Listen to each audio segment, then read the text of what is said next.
نحمده ونستعينه ونؤمن به ونتوكل عليه ونعوذ بالله من شرور أنفسنا ومن سيئات أعمالنا من يهده الله فلا مضل له ومن يضلله فلا هادي له أشهد أن لا إله إلا الله وحده لا شريك له وأشهد أن محمدا عبده ورسوله أرسله بالهدى ودين الحق ليظهره على الدين كله ولو كره المشركون اللهم صل على محمد وعلى آل محمد كما صليت على إبراهيم وعلى آل إبراهيم اللهم وبارك على محمد وعلى آل محمد كما باركت على إبراهيم وعلى آل إبراهيم إنك حميد مجيد أما بعد فيا أيها الناس أوصيكم عباد الله بالتقوى الله أعوذ بالله من الشيطان الرجيم بسم الله الرحمن الرحيم يا أيها الذين آمنوا اتقوا الله حق تقاته ولا تموتن إلا وأنتم مسلمون മുഅ്മിനുകളെ, അല്ലാഹുവിന് തഖ്വ ഉള്ളവരായിരിക്കുവാൻ ഇഹപര ജീവിത വിജയം കരസ്ഥമാക്കുന്നതിന് വേണ്ടി അല്ലാഹുവിൻ്റെ വിധിവിലക്കുകളോട് ജീവിതത്തെ ക്രമപ്പെടുത്തുവാനും ചിട്ടപ്പെടുത്തുവാനും ജീവിതത്തിലുടനീളം അച്ചടക്കം പാലിച്ച് ജീവിക്കുവാനും മുസ്ലിമുകളായി ജീവിച്ച് അതേ നിലയിൽ മരണപ്പെടുവാനും ആഗ്രഹിക്കണമെന്നും യത്നിക്കണമെന്നും എല്ലാവരെയും ഉണർത്തുകയും ഉപദേശിക്കുകയും ചെയ്യുന്നു. മഹത്തായ ഒരു മാസത്തിന് നമ്മൾ സാക്ഷ്യം വഹിക്കുകയാണ് ഇപ്പോൾ. ദുൽഹിജ്ജ മാസത്തിലേക്ക് നമ്മൾ പ്രവേശിക്കാൻ പോകുന്നു എന്ന് സാരം.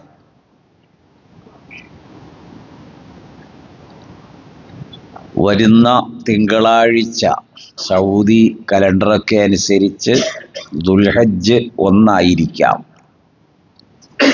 അങ്ങനെയാണ് അവിടെ ഹജ്ജ് തീരുമാനിക്കപ്പെടുന്നത്. അറഫ നിശ്ചയിക്കുന്നത് അവർ അവിടുത്തെ ഗ്രാൻഡ് മുഫ്തിയുടെ കൽപ്പന പ്രകാരം അംഗീകാരപ്രകാരമാണ് ചെയ്യുന്നത്. പറഞ്ഞു വന്നത്, ഏതാണ്ട് ലോകത്ത് എല്ലാ ഭാഗത്ത് നിന്നും വലിയ പ്രതീക്ഷയോടെ ജിജ്ഞാസയോടെ പ്രതിഫലം ആഗ്രഹിച്ചുകൊണ്ട് അള്ളാഹുവിൻ്റെ വിളിക്ക് ഉത്തരമായി മഹത്തായ കഅബയെ കരുതി ഹാജിമാരെല്ലാവരും വന്നണഞ്ഞ് തീരാറായ സമയമാണ്. ഒരു 2-2.5 മില്യൺ ഹാജിമാർ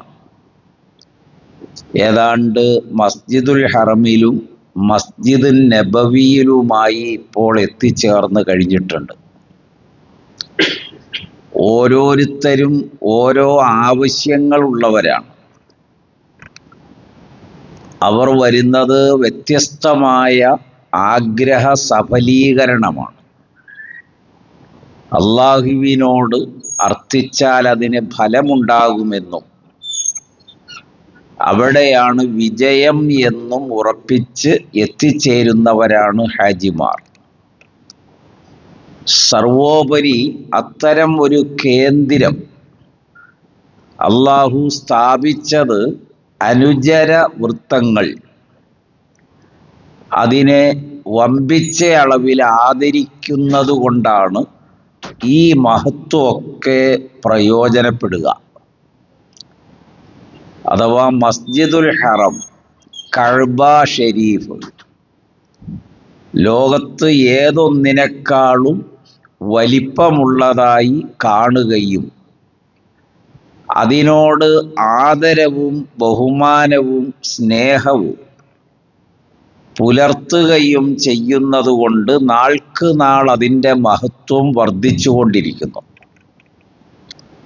ഒരു നിയമം പാലിക്കാൻ ആളുകൾ തിരക്ക് കൂട്ടുമ്പോഴാണ് ആ നിയമം വളരെ പ്രസക്തമായതായി അനുഭവിക്കാൻ കഴിയുക. സൂറത്തുൽ ഹജ്ജില് അള്ളാഹു അത് വിവരണം ചെയ്തപ്പോൾ ദാലിക വമൻ യുഅല്ലിം ശആഇറല്ലാഹ് ഫഇന്നഹാ മിൻ തഖ്വൽ ഖുലൂബ്, ഇത് അള്ളാഹുവിൻ്റെ ചിഹ്നങ്ങളെ ആദരിക്കുന്നത് ആരാണോ അത്തരം ഒരു സന്നദ്ധത ഹൃദയത്തിൻ്റെ തഖ്വയിൽ നിന്നാണ് രൂപപ്പെടുക. അപ്പോൾ മുഅ്മിനുകളായ മുഴുവൻ മനുഷ്യരും അവരുടെ ഈമാനികമായ ഹൃദ്യതയിൽ നിന്ന് അള്ളാഹുവിൻ്റെ ചിഹ്നങ്ങളായ ഹറമിനെയും കഅബയെയും മശാഇറുകളായി അള്ളാഹു പരിചയപ്പെടുത്തിയ മിനയും മുസ്ദലിഫയും അറഫയും കല്ലെറിയുന്ന സ്ഥാനങ്ങളും സഅയിൻ്റെ ഇടമായ സഫയും മറുവയും ഇത്രയുമാണ് മശാഇറിൽ ഉൾപ്പെടുത്തപ്പെട്ടത്. അതിനെ ആദരിക്കുക എന്നതാണ്, അതിനോടുള്ള പ്രതിബദ്ധത അതിശക്തമായി നിലനിർത്തുക എന്നതാണ് ഇവയുടെ എല്ലാം മഹത്വത്തിൻ്റെ പിന്നിൽ ഒളിഞ്ഞിരിക്കുന്ന സത്യം. ഒപ്പം ഹജ്ജ് വിശ്വാസ തനിമയുടെ ഒരു പ്രഖ്യാപനമാണ്. എല്ലാ തരത്തിലുള്ള കളങ്കം ഉള്ള ഏത് വിശ്വാസവും മാറ്റിവച്ച് ഹൃദയവിശുദ്ധി വരുത്തി അള്ളാഹു മാത്രം എന്ന തീരുമാനത്തിലുള്ള പ്രഖ്യാപനമാണ് അന്തരീക്ഷത്തിൽ മുഴങ്ങുക. അതാണ് ഹജ്ജിൻ്റെ അമലുകളിൽ തുടക്കം മുതൽ ഏതാണ്ട് ഹജ്ജ് ഒന്നാം ഘട്ടം അവസാനിക്കുന്നത് വരെ ആയിരക്കണക്കിന് തവണ അല്ലെങ്കിൽ പതിനായിരക്കണക്കിന് തവണ ഓരോ ഹാജിയും പറഞ്ഞുകൊണ്ടിരിക്കും, വിളിച്ചു പറയുകയാണ്, ലബ്ബൈക അല്ലാഹുമ്മ ലബ്ബൈക ലബ്ബൈക ലാ ശരീക ലക ലബ്ബൈക ഇന്നൽ ഹംദ വന്നിഅമത ലക വൽ മുൽക്ക് ലാ ശരീക ലക. ഇത് നേർക്ക് നേരെ ലാ ഇലാഹ ഇല്ലല്ലാഹ് എന്ന കലിമത്ത് ഷഹാദയുടെ പ്രഖ്യാപിതമായ മറ്റൊരു വാചകമാണ് ഈ തൽബിയത്ത്. ലാ ഇലാഹ ഇല്ലല്ലാഹ് എന്ന കലിമ നമുക്കൊക്കെ അറിയാം. രണ്ട് ഷഹാദത്തുകളാണ് മുസ്ലിമുകളെ സംബന്ധിച്ച് സർവാംഗീകൃതമായിട്ടുള്ളത്. അതിലൊന്നാമത്തെ ഭാഗം ലാ ഇലാഹ ഇല്ലല്ലാഹ് എന്നാണ്. രണ്ടാമത്തെ ഭാഗമാണ് അഷ്ഹദു അല്ലാ ഇലാഹ ഇല്ലല്ലാഹ് എന്ന് പറഞ്ഞാൽ വ അഷ്ഹദു അന്ന മുഹമ്മദൻ റസൂലുള്ളാഹ്, മുഹമ്മദ് സ്വല്ലല്ലാഹു അലൈഹി വസല്ലമ അള്ളാഹുവിൻ്റെ റസൂലാണെന്ന് ഞാൻ തെളിവും സാക്ഷിയുമാകുന്നു എന്നുള്ള പ്രഖ്യാപനം. ഒന്ന് ഹൃദയത്തിൽ സൂക്ഷിക്കുന്ന, ഹൃദയം അംഗീകരിക്കുന്ന ബോധ്യം വന്ന ഈമാനും, രണ്ട് അതേ ബോധ്യതയിൽ പ്രവാചകനെ പിന്തുടർന്ന് അത് പ്രകടിതമാക്കുക, വെളിപ്പെടുത്തുക, ജീവിതത്തിൽ അത് നിറവേറ്റി കാണിക്കുന്നതിൻ്റെ മാതൃകയായി അള്ളാഹുവിൻ്റെ റസൂലിനെ ഉൾക്കൊള്ളുന്നതാണ് രണ്ടാമത്തെ കലിമ. അപ്പൊ ഇസ്ലാമിലേക്ക് ഒരാൾ പ്രവേശിക്കുന്നത് മൻ ഖാല ലാ ഇലാഹ ഇല്ലല്ലാഹ്, അല്ലെങ്കിൽ ഇമാം ബുഖാരിയും മുസ്ലിമും ഒക്കെ ഉദ്ധരിച്ച ഹദീസിൽ മൻ കാന ആഖിറു കലാമിഹി ലാ ഇലാഹ ഇല്ലല്ലാഹ് മുസ്തൈഖിനൻ ബിഹാ ഖൽബുഹു ദഖലൽ ജന്ന, ഹൃദയബോധ്യതയിൽ നിശ്ചയിച്ച് ഉറപ്പിച്ച് വളരെ ദൃഢമായ തീരുമാനപ്രകാരം ലാ ഇലാഹ ഇല്ലല്ലാഹ് എന്ന് ഒരാൾ തൻ്റെ അവസാനത്തെ വാചകമായി പറഞ്ഞാൽ അതവർ പറയാനുള്ള തൗഫീഖ് ഉണ്ടാകണം ഹൃദയത്തിൽ. അങ്ങനെ ഉണ്ടായാൽ ദഖലൽ ജന്ന, അവൻ സ്വർഗത്തിൽ പ്രവേശിക്കും. അവിടെ ഒരു നിബന്ധന വച്ചതാണ് ആ ഹദീസിലുള്ളത്, മുസ്തൈഖിനൻ ബിഹാ കൽബുഹു, അവന്റെ കൽബ് കൊണ്ട് മനസ്സുകൊണ്ട് കരുതി ഉറപ്പിച്ച് അവന്റെ അവസാനത്തെ വാചകം അതായിരിക്കണം. ഫതഹുൽ ബാരിയിൽ ഈമാനിനെ 3 ഘട്ടമായി പറഞ്ഞിട്ട് ഇത് ഒന്നുകൂടി വിവരിക്കുന്നുണ്ട് ഹാഫിള് ഇബ്നു ഹജർ അലൈഹി റഹ്മ. തസ്ദീഖുൻ ബിൽ കൽബ്, ഹൃദയം കൊണ്ട് സത്യപ്പെടുത്തലാണ് ഈമാനിന്റെ ഒരു ഘട്ടം, ഒന്നാമത്തെ ഭാഗം അതാണ്. വന്നുത്തുഖു ബിൽ ലിസാൻ, ഇത് നാവുകൊണ്ട് വെളിപ്പെടുത്തി പറയണം. എന്നിട്ട് വൽ അമൽ, പിന്നീടുള്ളത് അതനുസരിച്ച് പിന്നെ ജീവിതത്തിൽ മരണം വരെയും അയാൾ അത് പാലിക്കണം. അതാണ് ലാ ഇലാഹ ഇല്ലല്ലാ എന്നൊരു കലിമ അംഗീകരിക്കുന്ന ഒരു വിശ്വാസിയുടെ ചുമതല. അതാണ് അള്ളാഹുവേ ഉള്ളൂ, അവനാണ് എല്ലാത്തിൻ്റെയും അധിപൻ. സൂറത്തുൽ ഇഖ്ലാസ് ഓരോ ഹാജിയുടെയും മുഴുവൻ സുന്നത്തുകൾ ഹജ്ജിന്റെ കാലഘട്ടത്തിലുള്ള അതുമായി ബന്ധപ്പെട്ട് യാത്രയായാലും ഇഹ്റാമായിരുന്നാലും മഖാമ ഇബ്രാഹിമിലായാലും തവാഫിന്റെ സുന്നത്തുകളാണെങ്കിലും അങ്ങനെ ഏത് സുന്നത്തുകളിലും ഒന്നാമത്തെ റക്അത്തിൽ അവൻ പ്രഘോഷിക്കുന്നത് സൂറത്തുൽ ഇഖ്ലാസാണ്. ഖുൽ ഹുവല്ലാഹു അഹദ്, അല്ലാഹു അവൻ ഏകനാകുന്നു, അല്ലെങ്കിൽ അവൻ മാത്രമേ, ഏകത്വത്തിന്റെ അവകാശം അവനേ ഉള്ളൂ, ഉടമസ്ഥത. അല്ലാഹു സമദ്, സൃഷ്ടിയിൽ യാതൊന്നിനെയും ആശ്രയിക്കാതെ നിലനിൽക്കുന്നവൻ, പരാശ്രയം വേണ്ടാത്തവൻ. അള്ളാഹുവിന്റെ ഈ മഹാത്ഭുതം നിറഞ്ഞ ലോകത്ത് മുഴുവൻ സൃഷ്ടവസ്തുക്കളും ഒന്നൊന്നിനെ ആശ്രയിച്ചുണ്ടാവുകയും നിലനിൽക്കുകയും വളരുകയും ഒക്കെ ചെയ്യുന്നതാണ്. ഒന്നിനെയും ആശ്രയിക്കാതെ സൃഷ്ടപ്രപഞ്ചത്തിൽ യാതൊന്നുമില്ല. അപ്പൊ അള്ളാഹു യാതൊരു സൃഷ്ടിയെയും ആശ്രയിക്കുന്നില്ല. അപ്പൊ നമ്മളൊക്കെ ഓരോരുത്തരെ മഹത്വപ്പെടുത്തി അവരാണ് അള്ളാഹുവിന്റെ അടുക്കൽ ഏറ്റവും അടുത്തയാളെന്നൊക്കെ പറയാറുണ്ടെങ്കിലും ആരെയും ആശ്രയിക്കുന്നവനല്ല. ലം യലിദ് വലം യൂലദ്, അവൻ പിതാവുമല്ല പുത്രനുമല്ല. നൂറ്റാണ്ടുകൾ പഴക്കമുള്ളൊരു വിശ്വാസത്തെ ചോദ്യം ചെയ്ത സംവദിച്ച ഒരു വാചകമാണ്. പിതാവുമല്ല പുത്രനുമല്ല, അത് രണ്ടിലും ഒരുപാട് കുറവുകളുണ്ട്. കുറവുകൾ ഉണ്ടാവുക എന്നത് അള്ളാഹുവിന് ഭൂഷണമല്ല. അത് അഖീദയിൽ അള്ളാഹുവിന്റെ സിഫത്തുകൾ പഠിപ്പിക്കുമ്പോൾ എല്ലാവിധ നുക്സാനിൽ നിന്നും അള്ളാഹുവിന്റെ സിഫത്ത് മോചിതമാണെന്നാണ്.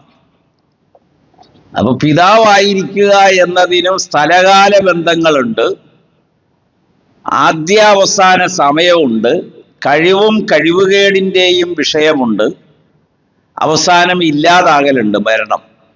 പുത്രനും അങ്ങനെ തന്നെയാണ്. അതുകൊണ്ടാണ് ആ 2 വാചകം മനുഷ്യവംശത്തിന്റെ മുൻപിൽ ചിന്താർഹമായ ഒരു വലിയ സംവാദവാചകമായി ഖുർആൻ എടുത്ത് ഉദ്ധരിച്ചു. അവസാനം വലം യകുല്ലഹു കുഫുവൻ അഹദ്, അതിനകത്ത് അള്ളാഹുവിന് സാദൃശ്യമില്ല, സമമില്ല, പകരം വയ്ക്കാനില്ല, തുല്യതയില്ല. ഇതിപ്പോ എല്ലാ സുന്നത്തുകളിലും ഒരു ഹാജി 2ാമത്തെ റക്അത്തിൽ പാരായണം ചെയ്യുന്ന ഒരു സൂറത്താണ്. 1ാമത്തെ റക്അത്തിൽ അവനെ എല്ലാത്തിൽ നിന്നും മോചിപ്പിച്ച് മാറ്റി നിർത്തുന്ന ഒരു പ്രഖ്യാപനമുണ്ട്, അൽ കാഫിറൂൻ. അത് മുഴുവൻ വിശ്വാസങ്ങളെയും എടുത്തു പറഞ്ഞിട്ടാണ്.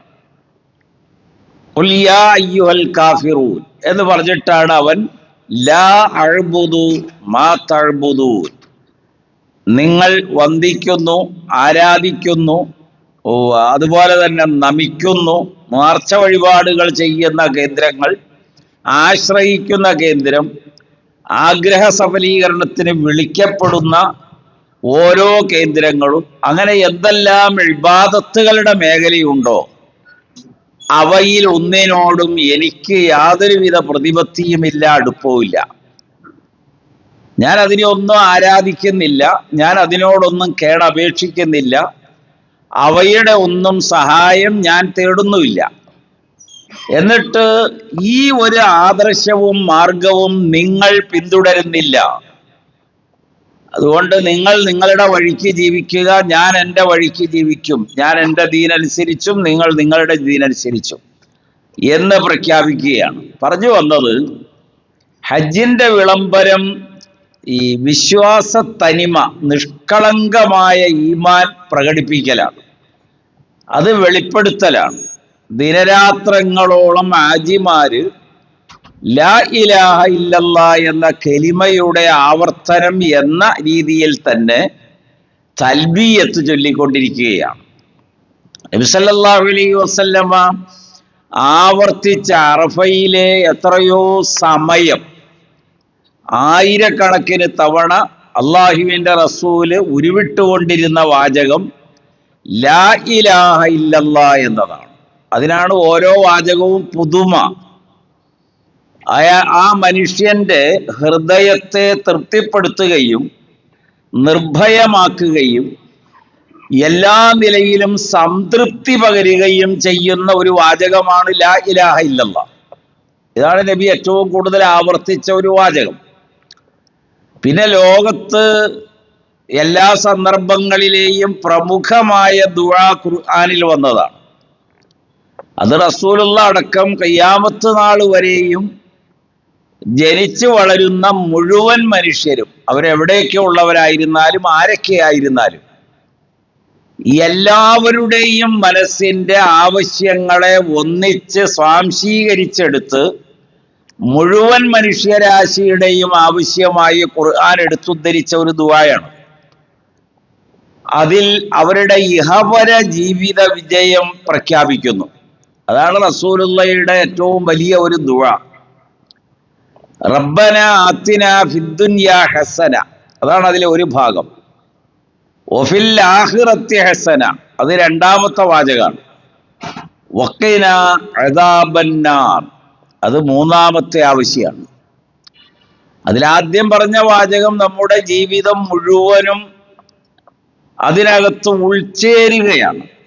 ഞങ്ങൾക്ക് ഈ ദുനിയാവിൽ നീ അനുവദിച്ച കാലം അത്രയും നൽകുന്ന മുഴുവൻ ജീവിത സാഹചര്യത്തിലും എല്ലാത്തിലും എവിടെയും കുടുംബം, ഭാര്യ, മക്കൾ, കുടുംബാദികൾ, അയൽവാസികൾ, നാട്, നമ്മുടെ കൃഷി, കച്ചവടം, ഉദ്യോഗം, ജോലി, അങ്ങനെ തുടങ്ങി എന്തെല്ലാമാണോ ഒരു മനുഷ്യന്റെ ജീവിത സാഹചര്യം, അതിലെല്ലാം നീ നന്മ നൽകണമേ എന്നാണ് ആവശ്യപ്പെടുന്നത്.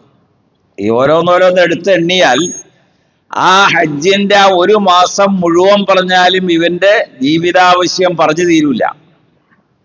മറിച്ച് അതെല്ലാം ഉൾക്കൊള്ളുന്നൊരു വാചകമാണ് ഖുർആൻ പറഞ്ഞത്, റബ്ബനാ ആതിനാ ഫിദ്ദുനിയാ ഹസന. അത് ഈ പ്രാർത്ഥനയുടെ ഒരു സരസത സൂറത്തുൽ ബഖറയിലുണ്ട്. അതെന്താണെന്ന് ചോദിച്ചാൽ, വ മിനന്നാസി മൻ യഖൂലു റബ്ബനാ ആതിനാ ഫിദ്ദുനിയാ, ഞങ്ങൾക്ക് ദുനിയാവിൽ നീ നൽകണം എന്നാവശ്യപ്പെടുന്ന, അത് എത്ര പറഞ്ഞിട്ടും തീരാത്തത്ര, ദുൽഹജ്ജ് 8 ആയാലും 9 ആയാലും 10 ആയാലും ദുനിയാവിലെ കാര്യം പറഞ്ഞു തീരൂല. അങ്ങനെയുള്ള ആളുകളുണ്ട്. ഒമാലഹു ഫിൽ ആഖിറത്തി മിൻ ഖലാഖ്, അവർക്ക് പരലോകത്ത് ഓഹരി ഒന്നുമില്ല. കാരണം ചോദിച്ച മുഴുവനും അവരുടെ ജീവിതത്തിലെ പ്രശ്നങ്ങളാണ്. ആ സ്ഥലത്താണ് വ മിൻഹും മൻ യഖൂലു റബ്ബനാ ആതിനാ ഫിദ്ദുനിയാ ഹസന വഫിൽ ആഖിറത്തി ഹസന. ഇതുപോലെ തന്നെയാണ് ഇനി മരണം മുതൽ ആരംഭിക്കുന്ന ഒരു പരലോക ജീവിതമുണ്ട്. അത് ഖബർ അതിന്റെ ഒന്നാമത്തെ ഘട്ടമാണ്. അത് കഴിഞ്ഞാണ് മഹ്ശർ രണ്ടാമത് വരുന്നത്.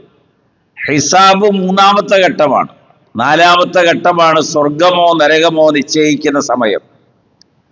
അപ്പം മരണം തുടങ്ങി മരണാനന്തര ജീവിതത്തിൽ നീ നന്മ നൽകണം എല്ലാ സ്ഥലത്തും. അത് വിശ്വാസമുള്ള ആളുകൾക്ക് യാതൊരുവിധ ഭയത്തിനും അവകാശമില്ല എന്നാണ് ഖുർആനിന്റെ പ്രസ്താവന തന്നെ ഖബറിൽ. അപ്പം ദുനിയവിയായ ജീവിതത്തിലും നന്മ വേണം, പരലോക ജീവിതത്തിലും നന്മ വേണം. ഇത് ഒപ്പം നരകാഗ്നിയിൽ നിന്ന് മോചിപ്പിക്കണമേ. വിശ്വാസികളുടെ ഒരു ഏറ്റവും പ്രമുഖമായ അടയാളങ്ങൾ വിവരിച്ച സൂറത്തുൽ ഫുർഖാനിൽ വല്ലദീന യഖൂലൂന റബ്ബന സ്രിഫ് അന്നാ അദാബ ജഹന്നം ഇന്ന അദാബഹാ കാന ഗറാമ ഇന്നഹാ സാഅത്ത് മുസ്തഖറൻ വ മുഖാമ.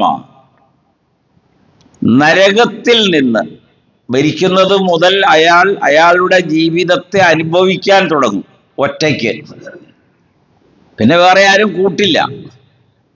അപ്പൊ ആ ബർസഖിയായ ജീവിതത്തിൽ നരകാഗ്നിയിൽ നിന്ന് എന്നെ നീ മോചിപ്പിക്കണമേ.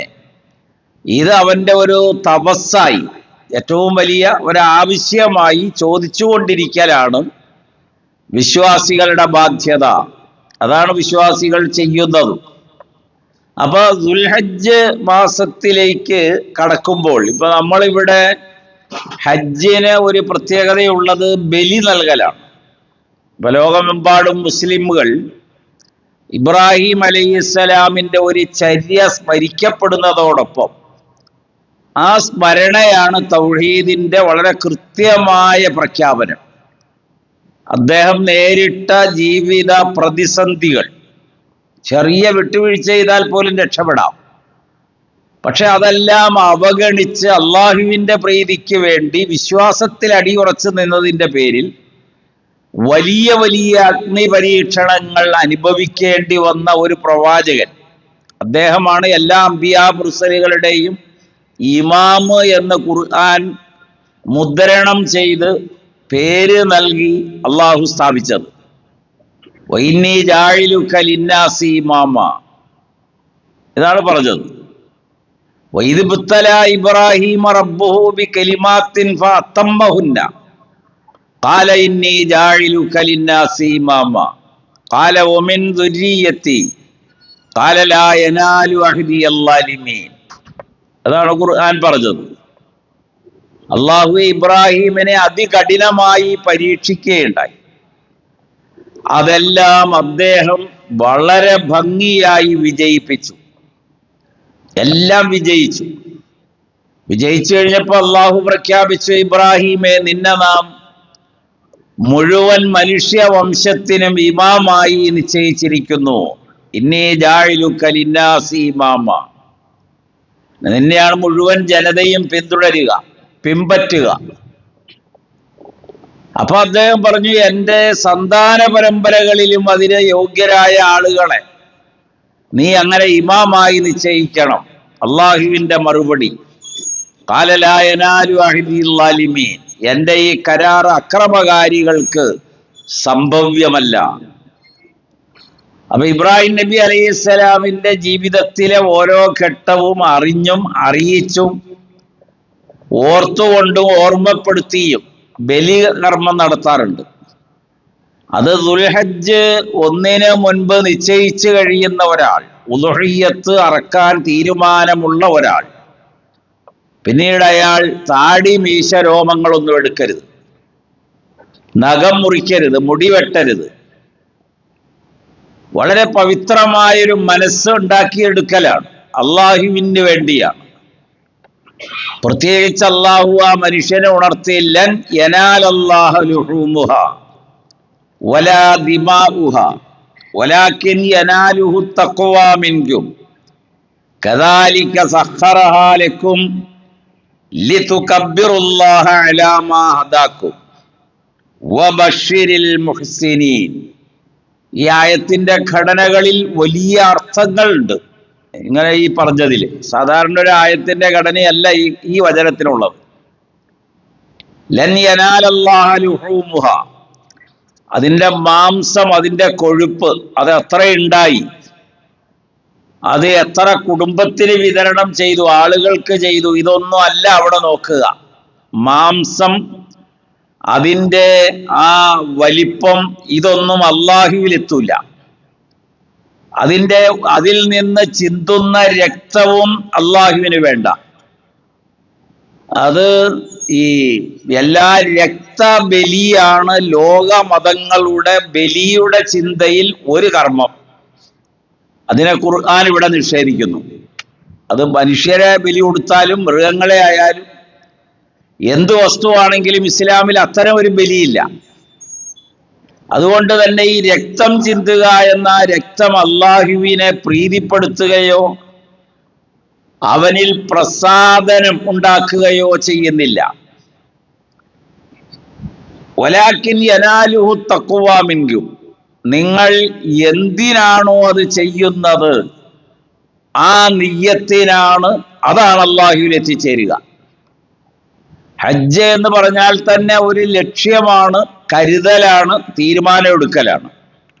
അപ്പൊ അള്ളാഹുവിന്റെ വജ്ഹാണ് ലക്ഷ്യമെങ്കിൽ അതാണ് അവിടെ എത്തുക. എന്നിട്ട് അള്ളാഹു പറഞ്ഞു കദാലിക സഖറഹാ ലക്കും, ഇപ്രകാരം ആ ബലിമൃഗങ്ങളെ അള്ളാഹു നിങ്ങൾക്ക് കീഴ്പ്പെടുത്തി.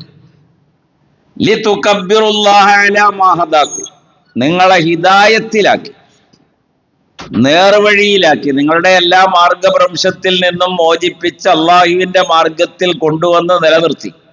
ഇനി പടച്ചവന്റെ വജീഹിന് വേണ്ടിയാണ് എല്ലാം ചെയ്യണത്. നിങ്ങൾ അള്ളാഹുവിനെ സ്തോത്രം ചെയ്യാൻ വേണ്ടിയാണ്, തക്ബീർ ചൊല്ലാൻ. അപ്പൊ ബലിയുടെ ഉളുഹിയ്യത്തുമായി ബന്ധപ്പെട്ട് തക്ബീർ ഒരു ദിവസത്തിൽ അവസാനിക്കുന്നില്ല. അപ്പൊ ദുൽഹജ്ജ് 10 ഒരു ദിവസമാണെങ്കിൽ 11, 12, 13-ാമത്തെ ദിവസം അവസാനിക്കുന്നത് വരെയും തക്ബീർ. അത് എല്ലായ്പ്പോഴും ഉണ്ടത്. നമ്മളൊക്കെ നമസ്കാരം കഴിഞ്ഞ് മാത്രമേ തക്ബീർ ചെല്ലാറുള്ളൂ. അത് ഒരു വലിയ കാര്യമാണ്. ഹജ്ജിന്റെ അമലുകളിൽ ഏറ്റവും പ്രധാനപ്പെട്ട ഒരു അമല് തൽബിയത്താണെന്ന് ഞാൻ പറഞ്ഞു. അത് നെയ്യത്ത് ചെയ്ത അന്ന് മുതൽ കല്ലെറിയുന്നത് വരെയും ചുരുങ്ങിയതൊരു 19,000 തവണയെങ്കിലും ഒരു ഹാജി വിളിച്ചു പറയും, അള്ളാഹു മാത്രമേ എനിക്കുള്ളൂ, അവൻ മാത്രമാണ് എന്നെ വിളിച്ചതും കൊണ്ടുവന്നതും, അവൻ എനിക്ക് സംരക്ഷണ ഉറപ്പ് നൽകി, ഇതാ ഇപ്പോൾ എന്നെ നരകത്തിൽ നിന്ന് മോചിപ്പിച്ചിരിക്കുന്നു. ഇതൊരു വിശ്വാസി വിളിച്ചു പറയുന്ന ഒരു തൽബിയത്താണ്. ഇതാണ് ലാ ഇലാഹ ഇല്ലല്ലാഹ്. അപ്പൊ നിങ്ങൾ അള്ളാഹുവിന് തക്ബീർ ചെല്ലണം. ഈ 3 ദിവസം കൂടാതെ ദുൽഹജ്ജ് 10. അപ്പൊ 4 ദിവസം മുസ്ലിമുകൾ ചെയ്യുന്ന വലിയ ഒരു ഇബാദത്ത് തക്ബീറാണ്. ഈ ഉളുഹിയ്യത്തുമായി ബന്ധപ്പെട്ട് അത് അറക്കുന്നിടത്ത് പോലും ഇസ്ലാമിൽ അതിൻ്റെതായ മര്യാദക്രമങ്ങളുണ്ട്. ഫിഖ്ഹിലൊക്കെ കാണാം, ഹദീസുകളിലും കാണാം. അതൊരു സംഘം ആളുകൾ ആരെങ്കിലും ഏൽപ്പിച്ചിട്ട് നമ്മൾ ആ പൈസ കൊടുത്ത് വീട്ടിലിരിക്കലല്ല. നമ്മൾ ആ മൃഗത്തിന്റെ അടുത്ത് ചെല്ലും, കഴിയുമെങ്കിൽ സ്വന്തമായ കൈകൊണ്ട് തന്നെ അറക്കും, ഇബ്രാഹിം ചെയ്തതുപോലെ.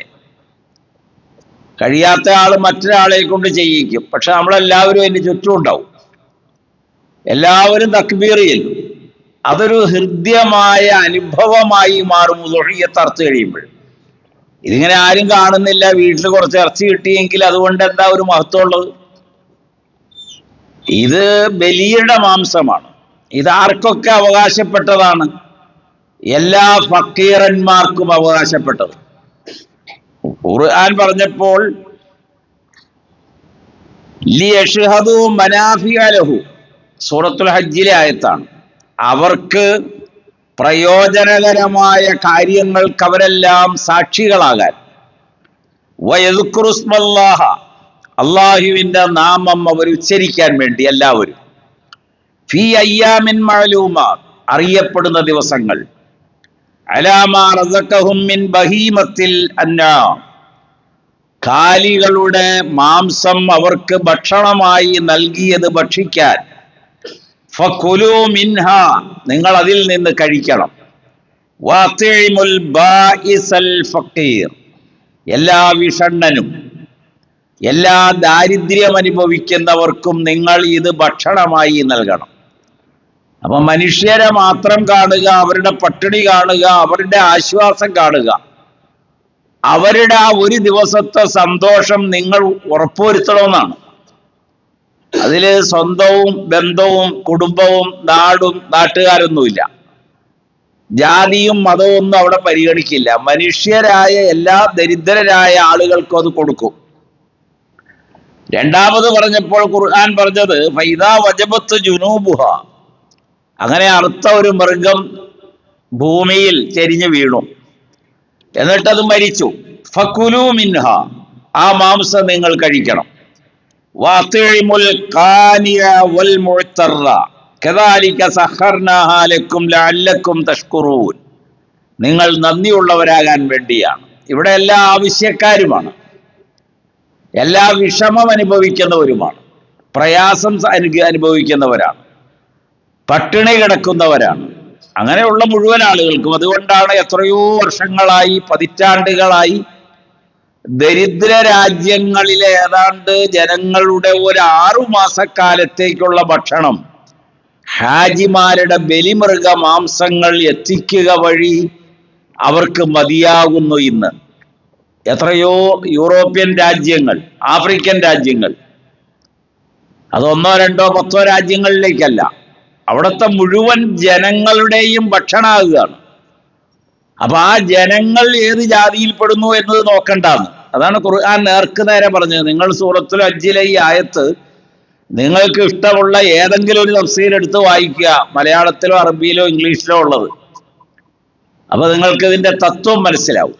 അപ്പൊ വിശ്വാസികൾ ഹജ്ജിന്റെ മശായിറുകളിൽ ലാ ഇലാഹ ഇല്ലല്ലാഹ് എന്ന നമ്മുടെ അടിസ്ഥാന വിശ്വാസം പ്രഖ്യാപിക്കുന്നു. അത് തന്നെയാണ് തൽബിയത്തിലൂടെ അവൻ ഏറ്റുപറയുക. അതുകൊണ്ട് ഓരോ ഹാജിയും അള്ളാഹുവിന്റെ ചിഹ്നം, അതാണ് അതിൻ്റെ ഒരു പ്രത്യേകത. ഓരോ ഹാജിയും. അതുകൊണ്ട് ആ ഹാജിയെ ആദരിക്കണമെന്നാണ് സൂറത്തുൽ മാഇദയുടെ ആദ്യം പറഞ്ഞത്. അതിനകത്ത് യാ അയ്യുഹല്ലദീന ആമനൂ ലാ തുഹില്ലൂ ശആഇറല്ലാഹ് വലശ്ശഹ്റൽ ഹറാം വലൽ ഹദിയ വലൽ ഖലാഇദ വലാ ആമീനൽ ബൈത്തുൽ ഹറാം. മസ്ജിദുൽ ഹറമിനെ കരുതി തൽബിയത്തോടുകൂടി വന്നണയുന്ന ഓരോ ഹാജിയും അള്ളാഹുവിന്റെ ചിഹ്നം. അപ്പൊ ഓരോ ഹാജിയെയും ബഹുമാനിക്കണം. അങ്ങനെ മശായിറുകളും ഹജ്ജിന്റെ അമലുകളും എല്ലാം വിശ്വാസികൾ പരമാവധി ആദരപൂർവം വീക്ഷിക്കാൻ മത്സരബുദ്ധിയാ നിലനിൽക്കുന്നതിനാൽ ഈ അമലുകളെല്ലാം പവിത്രമായി തുടരുന്നു. അത് കാണുകയും കേൾക്കുകയും മനസ്സിലാക്കുകയും ചെയ്യുന്ന മുസ്ലിം ലോകത്തിന് അതൊരു വലിയ ഹൃദ്യത പ്രദാനം ചെയ്യുകയും ചെയ്തുകൊണ്ടിരിക്കുന്നു. റഹ്മാനായ അള്ളാഹു മുത്തഖീങ്ങളിൽ നാം ഏവരെയും ഉൾപ്പെടുത്തി തരുമാറാകട്ടെ. ഓരോ ഹാജിയെയും അള്ളാഹു കബൂൽ ചെയ്യുമാറാകട്ടെ.